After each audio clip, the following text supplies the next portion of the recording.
ಅರೆ ಕಡಿಮೆ ಹಾಕು ಆದ್ರೆ ಅಸಲಿ ಹಾಕು. MDH ಕಾಶ್ಮೀರಿ ಕೆಂಪು ಮೆಣಸಿನ ಪೌಡರ್. ಭೀಮಾ ನದಿ ಆರ್ಭಟಕ್ಕೆ ಕಲಬುರಗಿ, ಯಾದಗಿರಿ ಜಿಲ್ಲೆಗಳು ಅಕ್ಷರಶಃ ತತ್ತರಿಸಿ ಹೋಗಿವೆ. ಹಲವು ಗ್ರಾಮಗಳು ನೀರಿನಿಂದ ಆವೃತಗೊಂಡಿದೆ. ಬೋಟ್ ಮೂಲಕ ಪ್ರವಾಹಕ್ಕೆ ಸಿಲುಕಿದವರ ರಕ್ಷಣಾ ಕಾರ್ಯ ಭರದಿಂದ ಸಾಗಿದೆ. ಯಾದಗಿರಿಯ ಗ್ರೀನ್ ಸಿಟಿ ವಾಟರ್ ಸಿಟಿಯಾಗಿ ಬದಲಾಗಿದೆ. ಇನ್ನು ಬೆಳಗಾವಿಯಲ್ಲಿ ಘಟಪ್ರಭಾ ನದಿ ರೌದ್ರ ರೂಪ ತಾಳಿದ್ದು 10 ಗ್ರಾಮಗಳಿಗೆ ನೀರು ನುಗ್ಗಿದೆ.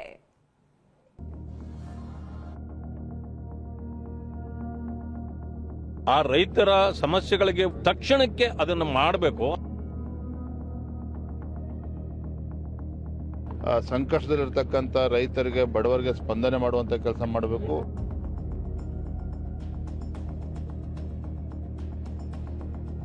ಪ್ರವಾಹ.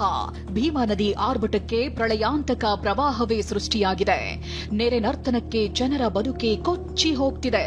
ಒಂದ್ ಕಡೆ ಮಹಾಮಳೆ ಸುರಿಯುತ್ತಿದ್ರೆ ಮತ್ತೊಂದ್ ಕಡೆ ಭೀಮೆ ಭೋರ್ಗರೆಯುತ್ತಿದ್ದು ಉತ್ತರ ಕರ್ನಾಟಕ ಹಲವೆಡೆ ಅವಾಂತರಗಳ ಹೊಳೆಯೇ ಹರಿಯುತ್ತಿದೆ. ಕಂದಮ್ಮಗಳ ಜೊತೆ ಬಾಣಂತಿ ಪರದಾಡ್ತಿದ್ದಾರೆ. ಊರಿಗೆ ಊರನ್ನೇ ಭೀಮೆ ತನ್ನೊಡಲಿಗೆ ಎಳೆದುಕೊಂಡಿತ್ತು. ಸೂರು ಕಳೆದುಕೊಂಡು ಜನ ತತ್ತರಿಸಿ ಹೋಗಿದ್ದಾರೆ.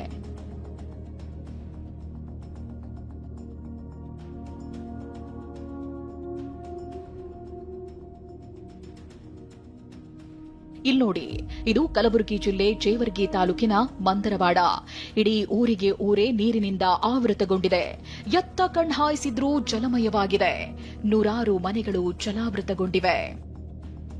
ಗ್ರಾಮಕ್ಕೆ ಗ್ರಾಮವೇ ನಿನ್ನೆಯಿಂದ ನಡುಗಡ್ಡೆಯಾಗಿ ಮಾರ್ಪಟ್ಟಿದ್ದು ಜನ ಪರದಾಡ್ತಿದ್ದಾರೆ. ಎಸ್ಡಿಆರ್ಎಫ್ ತಂಡದ ರಕ್ಷಣಾ ಸಿಬ್ಬಂದಿ ಸ್ಥಳಕ್ಕೆ ಧಾವಿಸಿದ್ದು ಕಾರ್ಯಾಚರಣೆಗಿಳಿದಿದ್ದಾರೆ. ಬೋಟ್ ಮೂಲಕ ಜನರನ್ನ ಸುರಕ್ಷಿತ ಸ್ಥಳಕ್ಕೆ ಶಿಫ್ಟ್ ಮಾಡುತ್ತಿದ್ದಾರೆ. ವಾಹನಗಳು ಓಡಾಡಬೇಕಿದ್ದ ರಸ್ತೆಯಲ್ಲಿ ಬೋಟ್ಗಳು ಸಂಚರಿಸುತ್ತಿವೆ. ಸಾಮಾನು ಸರಂಜಾಮುಗಳೊಂದಿಗೆ ಬಂದ ಜನರನ್ನ ರಕ್ಷಣಾ ಸಿಬ್ಬಂದಿ ಬೇರೆಡೆಗೆ ಸ್ಥಳಾಂತರಿಸುತ್ತಿದ್ದಾರೆ. ನೋಡಿ, ವ್ಯಕ್ತಿಯೊಬ್ಬರು ಕಟ್ಟಿಗೆಗಳನ್ನ ಹೆಗಲು ಮೇಲೆ ಹೊತ್ಕೊಂಡೇ ಬಂದಿದ್ದಾರೆ. ಭೀಮೆಯ ರಣಾರ್ಭಟಕ್ಕೆ ತತ್ತರಿಸಿರೋ ವೃದ್ಧರನ್ನು ಬೋಟ್ನಲ್ಲಿ ಬೇರೆಡೆ ಶಿಫ್ಟ್ ಮಾಡಲಾಗ್ತಿದೆ.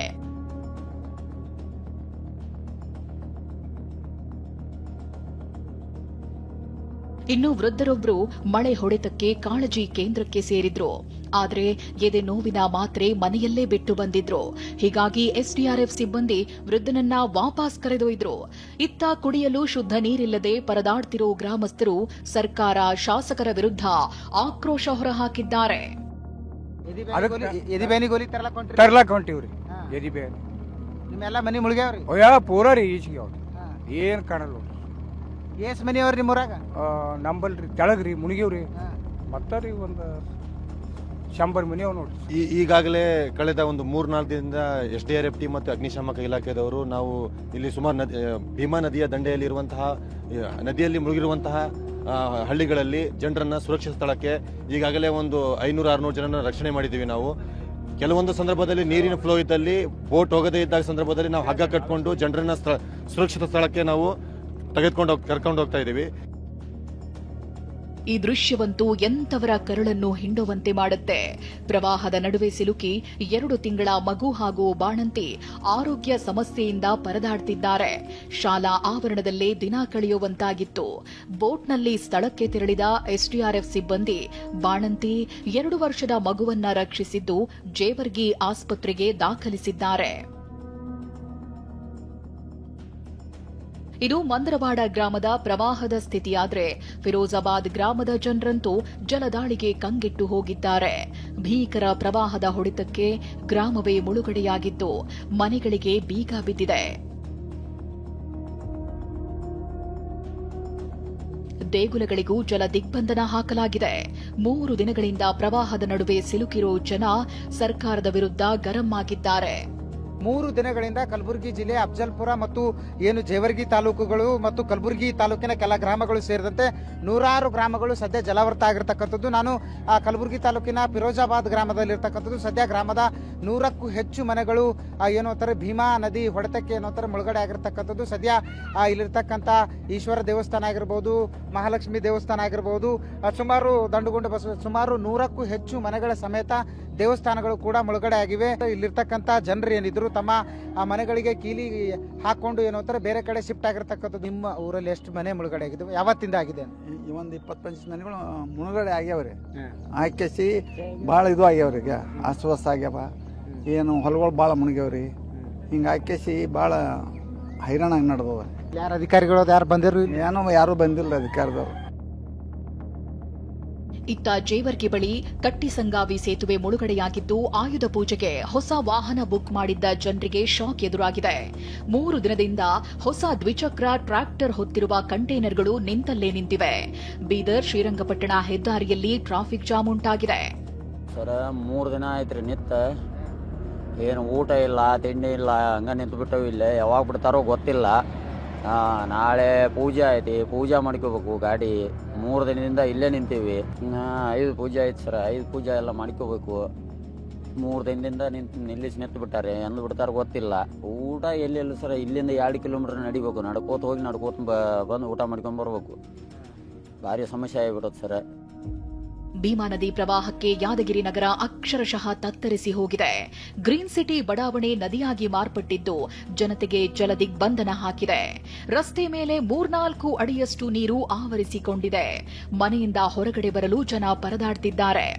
ಯಾದಗಿರಿ ನಗರದ ಗ್ರೀನ್ ಸಿಟಿ ಬಡಾವಣೆಯಲ್ಲಿ ಈ ಒಂದು ಬಡಾವಣೆ ನೋಡಬಹುದು, ಅಕ್ಷರಶಃ ಒಂದು ರೀತಿ ನದಿಯಂತೆ ಭಾಸವಾಗ್ತಿರುವಂಥದ್ದು. ಯಾಕಂದ್ರೆ ಅಷ್ಟರ ಮಟ್ಟಿಗೆ ಇಲ್ಲಿ ಒಂದು ಬಡಾವಣೆಯಲ್ಲಿ ನೀರು ಸಹಿತ ಆವರಿಸಿಕೊಂಡಿರುವಂಥದ್ದು ನೋಡ್ಬೋದು. ನನ್ನ ಮೊಳಕಾಲ್ವರೆಗೆ ಈ ಒಂದು ಪ್ರವಾಹದ ನೀರು ಆವರಿಸಿಕೊಂಡಿದೆ. ಇಷ್ಟರ ಮಟ್ಟಿಗೆ ನೀರು ಆವರಿಸಿಕೊಂಡಿರುವ ಕಾರಣಕ್ಕಾಗಿ ಇಲ್ಲಿ ಇರುವಂಥ ನಿವಾಸಿಗಳು ಹೊರಗಡೆ ಸಹಿತ ಹೋಗೋಕ್ಕಾಗ್ತಿಲ್ಲ.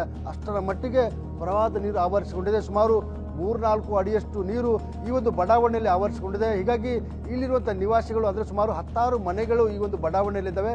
ಎಲ್ಲ ನಿವಾಸಿಗಳಿಗೆ ಸಹಿತ ಅಕ್ಷರಶಃ ಜಲ ದಿಗ್ಬಂಧನ ಉಂಟಾಗಿದೆ. ಯಾಕಂದರೆ ಮನೆಯಿಂದ ಹೊರಗಡೆ ಹೋಗೋಕೆ ಸಹಿತ ಆಗ್ತಿಲ್ಲ. ಇರುವಂಥ ಮನೆಯಲ್ಲಿರುವಂಥ ವಸ್ತುಗಳು ಸಹಿತ ಸಂಪೂರ್ಣವಾಗಿ ಹಾಳಾಗೋಗಿದ್ದಾವೆ. ಇನ್ನು ಬೇರೆ ಕಡೆ ಹೋಗಿ ಅಂದರೆ ಅಂಗಡಿಗಳಿಗೆ ಹೋಗಿ ದಿನಸಿ ವಸ್ತುಗಳಾಗಿರ್ಬೋದು ಮತ್ತು ಕುಡಿಯೋಕ್ಕೆ ನೀರು ಸಹಿತ ತರೋಕ್ಕೆ ಇಲ್ಲಿರುವಂಥ ನಿವಾಸಿಗಳಿಗೆ ಆಗ್ತಿಲ್ಲ. ಅಷ್ಟರ ಮಟ್ಟಿಗೆ ಜಲ ದಿಗ್ಬಂಧನ ಉಂಟಾಗಿದೆ. ಜೊತೆಗೆ ಈ ಒಂದು ಬಡಾವಣೆ ನಿವಾಸಿಗಳಿಗೆ ವಿಷಜಂತುಗಳ ಕಾಟ ಸಹಿತ ಶುರುವಾಗಿರುವಂಥದ್ದು. ಹೀಗಾಗಿ ಇಲ್ಲಿರುವಂಥ ಏನು ನಿವಾಸಿಗಳು ತಮ್ಮ ಮಕ್ಕಳನ್ನ ಬೇರೆ ಕಡೆ ಸುರಕ್ಷಿತ ಸ್ಥಳಕ್ಕೆ ನಿನ್ನೆ ರಾತ್ರಿನೇ ಕರೆದುಕೊಂಡು ಹೋಗುವಂಥ ಕೆಲಸ ಕೂಡ ಮಾಡಿದ್ದಾರೆ. ಜೊತೆಗೆ ಇನ್ನು ಕೆಲವೊಂದಿಷ್ಟು ಜನರು ಈಗಲೂ ಕೂಡ ಮನೆಯಲ್ಲಿದ್ದಾರೆ. ಅವರಿಗೆ ಕುಡಿಯೋಕ್ಕೆ ನೀರಿಲ್ಲ, ಜೊತೆಗೆ ತಿನ್ನೋಕೆ ಸಹಿತ ಏನು ಸಿಗ್ತಿಲ್ಲ. ಅಷ್ಟರ ಮಟ್ಟಿಗೆ ಜನ ಇಲ್ಲಿರುವಂಥ ಜನರು ಸಮಸ್ಯೆನ ಅನುಭವಿಸ್ತಾರೆ. ಮಹಿಳೆ ಇದ್ದಾರೆ, ಅವ್ರ ಜೊತೆ ಮಾತಾಡ್ತೀನಿ, ಎಷ್ಟು ಸಮಸ್ಯೆನ ಅನುಭವಿಸ್ತಿದ್ದಾರೆ ಅನ್ನೋದ್ರ ಬಗ್ಗೆ. ಈಗ ಅಮ್ಮ, ನಿನ್ನೆ ರಾತ್ರಿಯಿಂದ ಸಾಕಷ್ಟು ಮಳೆ ನೀರು ಬಂದಿದೆ, ಹೊಳಿ ನೀರು ಬಂದಿದೆ, ಹಂಗಾಗಿ ಏನ್ ಸಮಸ್ಯೆ ಆಗಿದೆ ನಿಮಗೆ? ಇಲ್ಲೆಲ್ಲಿ ಹೊರಗಡೆ ಹೋಗಕ್ ಆಗ್ತದಲ್ಲ? ಹೆಂಗೆ? ಎಲ್ಲಿಗೆ ಹೋಗೋದಾಗಿಲ್ರಿ.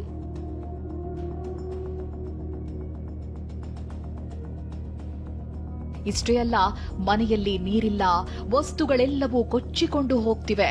ಅಡುಗೆ ಮಾಡೋದಕ್ಕೆ ಬೆಂಕಿ ಹೊತ್ತಿಸಿಲ್ಲ ಅಂತ ಮಹಿಳೆ ಅಳಲು ತೋಡಿಕೊಂಡಿದ್ದಾರೆ. ನೀರಿಲ್ಲ, ಕುಡಿಯಕ್ ನೀರಿಲ್ರಿ, ಉಣಾಕನು ಏನನ್ ತರ್ಬೇಕಂದ್ರಿ ಇಲ್ಲ, ಹಾಲು ತಂದೇವಂದ್ರಿ ಇಲ್ರಿ, ಏನು ತಂದೇವಂದ್ರಿ ಇಲ್ರಿ, ಹೊರಗೆ ಹೋಗಂಗೆ ಇಲ್ಲ. ಇಲ್ಲಿ ನಿನ್ನೆ ರಾತ್ರಿಯಿಂದ ಜಾಸ್ತಿ ನೀರು ಬಂದಿರೋ ಕಾರಣಕ್ಕಾಗಿ ನಿನ್ನೆ ರಾತ್ರಿಯಿಂದ ಹೊಲಿನೇ ಹಚ್ಚಿಲ್ಲ ಮನ್ಯಾಗ? ಇಲ್ರಿ, ಹಚ್ಚಿಲ್ರಿ. ಒಲಿ ಹಚ್ಚಕ್ಕನು ಜಾಗ ಇಲ್ರಿ. ಗ್ಯಾಸ್ ನೀರು ಬರ್ತಾವಂತಂದು ಟಾಕಿ ಕಿತ್ತೇವ್ರಿ.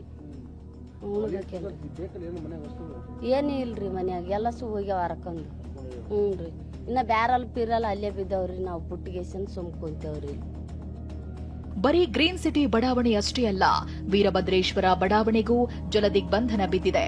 100 ಮನೆಗಳಿಗೆ ನೀರು ನುಗ್ಗಿದ್ದು ಜನ ಕಂಗೆಟ್ಟು ಹೋಗಿದ್ದಾರೆ. ಸ್ಕೂಟಿ ಸೈಲೆನ್ಸರ್ ಒಳಗೆ ನೀರು ನುಗ್ಗಿದ್ದು ಕೆಟ್ಟು ನಿಂತಿದೆ. ರಸ್ತೆಗೆ ಬೋಟ್ಗಳು ಇಳಿದಿದ್ದು ಮನೆಯಲ್ಲಿ ಸಿಲುಕಿ ಸಂಕಷ್ಟಕ್ಕೆ ಸಿಲುಕಿರುವವರನ್ನ ರಕ್ಷಣೆ ಮಾಡಲಾಗ್ತಿದೆ. ಸೊಂಟದವರೆಗೆ ನಿಂತಿರೋ ನೀರಿನಲ್ಲಿ ಎಸ್ಡಿಆರ್ಎಫ್ ಸಿಬ್ಬಂದಿ ಹಗ್ಗ ಹಿಡಿದು ಬೋಟ್ ಎಳೆಯುತ್ತಿದ್ದಾರೆ. ಸದ್ಯ ಯಾದಗಿರಿ ನಗರದ ವೀರಭದ್ರೇಶ್ವರ ಬಡಾವಣೆಯಲ್ಲಿದ್ದೀನಿ. ಬಡಾವಣೆ ದೃಶ್ಯ ತೋರಿಸುವಂಥ ಪ್ರಯತ್ನ ಕೂಡ ಮಾಡ್ತೀನಿ.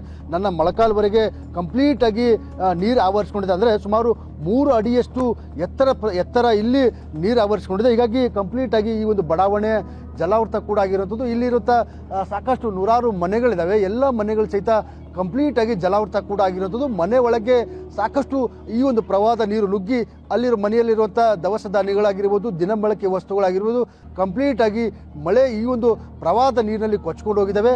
ಕಂಪ್ಲೀಟ್ ಆಗಿ ಈ ಒಂದು ಬಡಾವಣೆಯ ರಸ್ತೆಗಳಿದ್ದಾವೆ, ರಸ್ತೆಗಳು ಕಂಪ್ಲೀಟ್ ಆಗಿ ಒಂದು ರೀತಿ ನದಿಗಳಂತೆ ಭಾಸವಾಗ್ತಿರುವಂಥದ್ದು. ಅಷ್ಟರ ಮಟ್ಟಿಗೆ ಈ ಒಂದು ಬಡಾವಣೆಯ ರಸ್ತೆಗಳ ಮೇಲೆ ಪ್ರವಾಹದ ನೀರನ್ನು ಸಹಿತ ಆವರಿಸಿಕೊಂಡಿದೆ.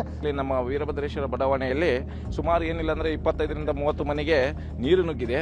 ಅದು ಜನರಿಗೆ ಏನಪ್ಪಾ ಅಂದ್ರೆ ದಿನನಿತ್ಯ ವಸ್ತು ಬೇಕಂತಂಥದ್ದು, ತರಕಾರಿ ವಸ್ತು ಆಗಿರ್ಬೋದು, ನೀರಾಗಿರ್ಬೋದು, ಇನ್ನಿತರ ವಸ್ತುಗಳನ್ನು ತರಕ್ಕೆ ಆಗ್ತಾ ಇಲ್ಲ. ಸುಮಾರು 3 ರಿಂದ 4 ಅಡಿ ಎತ್ತರ ನೀರನ್ನು ನಮ್ಮ ವೀರಭದ್ರೇಶ್ವರದಲ್ಲಿ ನುಗ್ಗಿದೆ ಮನೆಗಳಿಗೆ. ಅದರಿಂದ ಮತ್ತೆ ಜನರೇನಂದ್ರೆ 2ನೇ ಅಂತಸ್ತಲ್ಲಿ 3ನೇ ಅಂತಸ್ತಲ್ಲಿ ಮೇಲೆ ಹೋಗಿ ಅವರು ವಾಸ ಮಾಡ್ತಾ ಇದ್ದಾರೆ. ಯಾದಗಿರಿ ಜಿಲ್ಲೆಯಲ್ಲಿ ಭೀಮಾ ನದಿಯ ರೌದ್ರ ನರ್ತನವನ್ನ ಈ ದೃಶ್ಯ ಸಾರಿ ಸಾರಿ ಹೇಳ್ತಿದೆ. ಭೀಮಾ ನದಿ ಹಿನ್ನೀರಿನಲ್ಲಿ ಸಿಲುಕಿ ವ್ಯಕ್ತಿ ಪರದಾಡ್ತಿದ್ದಾರೆ. ಗಂಟೆಗಟ್ಟಲೆ ಸಹಾಯಕ್ಕಾಗಿ ಅಂಗಲಾಚಿದ್ದಾರೆ. ನೀರಿನಲ್ಲಿ ಸಿಲುಕಿದ ವ್ಯಕ್ತಿಯನ್ನ ಯುವಕನೊಬ್ಬ ಈಜಾಡಿ ರಕ್ಷಿಸಿದ್ದಾನೆ.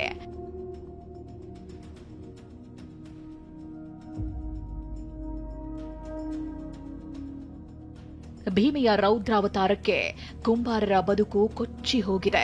ಯಾದಗಿರಿ ಜಿಲ್ಲೆಯ ನಾಯ್ಕಲ್ ಗ್ರಾಮದಲ್ಲಿ ನೂರಾರು ಮಡಕೆಗಳು, ಮಣ್ಣಿನ ದೀಪಗಳು ನೀರು ಪಾಲಾಗಿವೆ.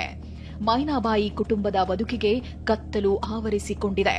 ಜಲಾಸುರನ ಕಡುಕೋಪಕ್ಕೆ ಬಡವರ ಬದುಕು ಸರ್ವನಾಶವಾಗಿದೆ. ಸದನಿಗೆ ಯಾದಗಿರಿ ಜಿಲ್ಲೆ ವಡಗೇರ ತಾಲೂಕಿನ ನೈಕಲ್ ಗ್ರಾಮದಲ್ಲಿದ್ದೀನಿ. ನೈಕಲ್ ಗ್ರಾಮದ ಕುಂಬಾರರ ಸ್ಥಿತಿಯನ್ನು ತೋರಿಸುವಂಥ ಪ್ರಯತ್ನ ಕೂಡ ಮಾಡ್ತೀನಿ. ಈ ಒಂದು ಕುಂಬಾರರ ಕುಟುಂಬ ಏನಿದೆ, ಮಣ್ಣಿನ ಪಾತ್ರೆಗಳನ್ನು ಜೊತೆಗೆ ದೀಪಾವಳಿಗೆ ಬಳಸಿರುವಂತಹ ದೀಪಗಳನ್ನು ಮಾಡಿಕೊಂಡು ಜೀವನ ಸಾಗಿಸ್ತಾ ಇತ್ತು. ಆದರೆ ಈಗ ಪ್ರವಾಹದ ನೀರು ಕಂಪ್ಲೀಟ್ ಆಗಿ ಈ ಒಂದು ನೈಕಲ್ ಗ್ರಾಮಕ್ಕೆ ನುಗ್ಗಿ ಬಂದಿರುವ ಕಾರಣಕ್ಕಾಗಿ ಈ ಒಂದು ಮನೆಯಲ್ಲಿರುವಂಥ ಸಾಕಷ್ಟು ಮಣ್ಣಿನ ಪಾತ್ರೆಗಳು ಸಂಪೂರ್ಣವಾಗಿ ಕೊಚ್ಕೊಂಡು ಹೋಗಿದ್ದಾವೆ. ಜೊತೆಗೆ ಈ ದೀಪಾವಳಿ ಬರುತ್ತೆ ಅನ್ನೋಂಥ ಕಾರಣಕ್ಕಾಗಿ ಇಲ್ಲಿರುವಂಥ ನಿವಾಸಿಗಳು, ಇಲ್ಲಿರುವಂಥ ಕುಂಬಾರರು ದೀಪಗಳನ್ನು ಮಾಡಿಟ್ಟಿದ್ರು. ಆದರೆ ಎಲ್ಲ ದೀಪಗಳು ಅಂದರೆ ನೂರಾರು ದೀಪಗಳು ಕಂಪ್ಲೀಟ್ ಆಗಿ ಪ್ರವಾಹದ ನೀರಿನಲ್ಲಿ ಕೊಚ್ಕೊಂಡು ಹೋಗಿದ್ದಾವೆ. ಇದೇ ಒಂದು ದೀಪಗಳು ಜೊತೆಗೆ ಮಡಕೆಗಳು, ಮಣ್ಣಿನ ಪಾತ್ರೆಗಳನ್ನು ಮಾರಾಟ ಮಾಡಿ ಈ ಒಂದು ಕುಂಬಾರರ ಕುಟುಂಬ ಜೀವನವನ್ನು ಸಾಗಿಸಿತ್ತು. ಆದರೆ ಈಗ ಪ್ರವಾಹದಿಂದ ಅಕ್ಷರಶಃ ಇವರ ಏನು ಕಂಪ್ಲೀಟ್ ಆಗಿ ಬದುಕೆ ಒಂದು ರೀತಿ ದಿಕ್ಕು ತೋಚದಂತಾಗಿದೆ. ಭೀಮಾ ನದಿ ಎಫೆಕ್ಟ್ ರಾಯಚೂರು ಜಿಲ್ಲೆಗೂ ತಟ್ಟಿದೆ. ಗುರ್ಜಾಪುರ ಬ್ರಿಡ್ಜ್ ಕಮ್ ಬ್ಯಾರೇಜ್ ಸಂಪೂರ್ಣವಾಗಿ ಜಲಾವೃತಗೊಂಡಿದೆ. ಹೀಗಾಗಿ ಸುಮಾರು 20ಕ್ಕೂ ಹೆಚ್ಚು ಹಳ್ಳಿಗಳ ಸಂಪರ್ಕ ಕಡಿತಗೊಂಡಿದೆ. ನದಿ ನೀರು ನುಗ್ಗಿ ಅಪಾರ ಪ್ರಮಾಣದ ಭತ್ತದ ಬೆಳೆ ಹಾನಿಯಾಗಿದೆ. ನೀರಿನ ಒತ್ತಡಕ್ಕೆ ನದಿಯಲ್ಲಿರಲಾಗದೆ ಮೊಸಳೆಗಳು ಪರದಾಡ್ತಿದ್ದು ಟಿವಿ9 ಕ್ಯಾಮೆರಾದಲ್ಲಿ ಸೆರೆಯಾಗಿದೆ.